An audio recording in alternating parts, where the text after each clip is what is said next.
All right, I'm going to show you a proof for finding the angle, the formula for finding the angle between two vectors, this formula right here. But first, let me remind you about subtracting vectors. For using the head to tail method, you just repeat, if this is vector A, this is vector B, then you just draw vector A, and then at the head of vector A, put the opposite of vector B, so same vector, but going in the opposite direction, so it's negative B, and then from the tail of vector A to the head of vector B, that would be vector A minus B. There's another method for subtracting vectors. It's called your tail-to-tail method. So I put the tail of vector B together with to the tail of vector A, and then if I go from the head of vector B to the tail to the head of vector A rather, then that's also going to give me vector A minus B. And you can see here that these two vectors, the blue vectors, they look the same. All right, so keeping that in mind, what I have down here is vector U and vector V. So they're drawn tail to tail, and then this angle in between them is called theta. So this vector from the head of U to the head of V is vector V minus U. Hopefully we can all agree on the diagram. So we're going to use the law of cosines.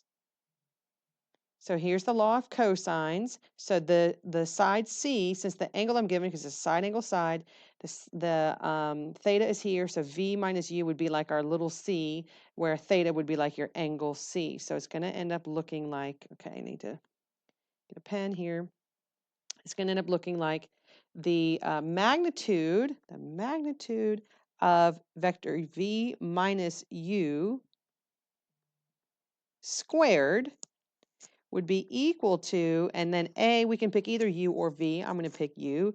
The magnitude of vector U squared plus the magnitude of vector V squared minus 2 times, you guessed it, the magnitude of U times the magnitude of V. All of these vertical lines get confusing, times the cosine of angle theta. Believe it or not, that's going to end up looking like this formula when I'm done with it. All right, let's keep going.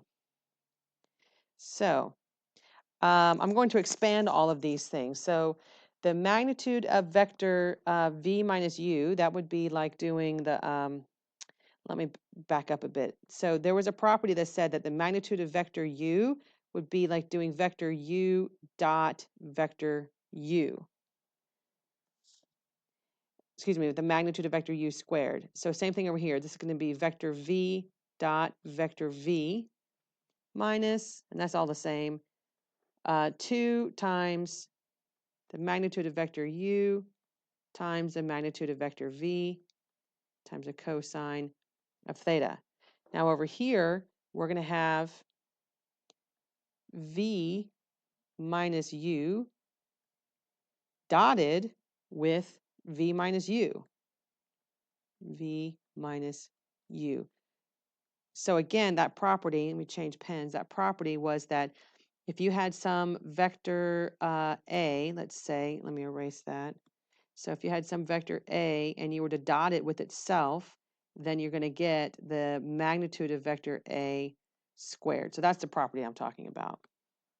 All right, so I'm going to distribute here. So that's going to be vector V dot vector V minus vector V dot vector U minus vector V times vector U plus vector U dot vector U. And then of course over here I still have vector U dot vector U plus vector V dot vector V minus 2 times the magnitude of vector, I should make that a U, times the magnitude of vector V times the cosine of theta. Now hopefully you can see that you have over here U dot U and U dot U, so those are going to cancel each other. You have V dot V and V dot V, so those are going to cancel each other. So now I have vector, well, there's 2 of these here.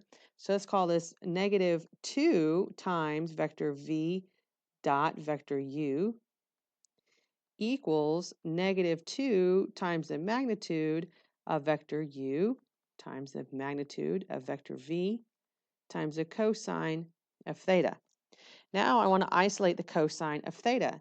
So I'm going to divide both sides by -2 times the magnitude of vector u times the magnitude of vector v. So over here as well, -2 times the magnitude of vector u times the magnitude of vector v. So this side they're going to cancel. That's all gone. And now I have negative, oh, we should also go ahead and cancel the -2 and the -2. So now I have vector v dot vector u, which I could call that u dot v if I wanted, divided by the magnitude of vector u dot, or times rather, the magnitude of vector v, and that is equal to the cosine of theta. And that, ladies and gentlemen, is the formula for finding the angle between two vectors.